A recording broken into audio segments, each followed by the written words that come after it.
su'aalo cajiib ah ayaa la weydiiyey sheekhan. haweeneyda waxay dhahday guriga ninkayga waxaan uga tagay mucaamil xumo dhaqanna xun asaguna ma doonayo dhaqamadaas xun inuu ka tanaasulo oo uu wax hagaajiyo ma ku dambaabaya sidoo kale caruur ayaan u hayaa. saddex su'aalood oo aan kala dhicin oo laga yaabo adigaba inay maskaxdaada ka guuxayaan ayuu sheekhani ka jawaabaya. su'aalaha waxaa la weydiiyey sheekhan caalimka oo lagu magacaabo Sheekh Calaa ibnu Jaabir.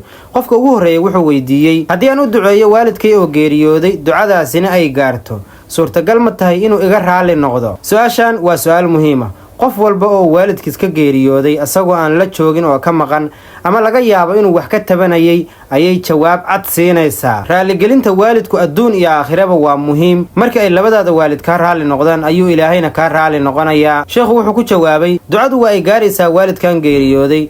markii ducadu ay gaarto waxaa lagu dhahayaa wiilkaagii ama gabadhaadii ayaa kuu soo duceyday, ilaahay idankiisna waa uu ka raali noqonayaa. waalidka asagoo wax ka tabanaya haddii uu ka geeriyooday ciqaab ayaad ku mutaysa lahayd, laakiin duco aad u ducaysay ama cumro aad ka cumraysay ayaa sabab u noqon karta inuu waalidka ka raali noqdo. haddii uu waalidka ka raali noqdana ilaahayna raali ayuu ka yahay. su'aasha labaadna qofkan ayuu weydiiyey wuxuu dhahay mar walba waa aan ducaystaa waxaana dareemayaa inuusan ilaahay ducadayda aqbalin ee ma laga yaabaa ilaahay inuusan ducooyinkayga aqbalin? jawaabtan cajiibka ayuu sheekhu siiyey. mar walba aad ducaysato ama aad ilaahay bariso qasab ma ahan inaad horay natiijadii ka hesho. haddii aad natiijo degdega heli weydana taasi kama dhigna inaan ducadaadii la aqbalin ee ducadaada waa la aqbalay. mar walba oo aad ilaahay bariso ducadaada waa la aqbalayaa, laakiin qaabab kala duwan ayaa ducada loo aqbalaa. kow inaad ilaahay barido oo ilaahay uu ducadaada aqbalay horeyna aad natiijada ka heshay, ama waa aad ducaysatay ducadaadii hore lagama aqbalin laakiin ilaahay subxaanahu wa tacaala wuxuu kaaga difaacay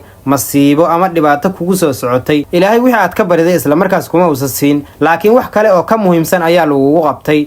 dhibaato ama masiibo adigu aadan ogeyn oo kugu soo socotay ayaa lagaaga difaacay oo lagaaga celiyey, ama maahana ducadaadii kaydka xasanaadka ayaa lagugu daray. sidoo kale sheekhu wuxuu sheegay inay jiri doonaan dad uu ilaahay subxaanahu wa tacaala qiyaamaha sii doono xasanaad buuro la-eg ajar aad u fara badan oo aysan adduunka kusoo shaqaysan aysan isku ogeyn. waxay ilaahay weydiinayaan ilaahu xasanaadkan buuraha la-eg annagu ma aanan shaqaysan xaggee ayay ka imaadeen?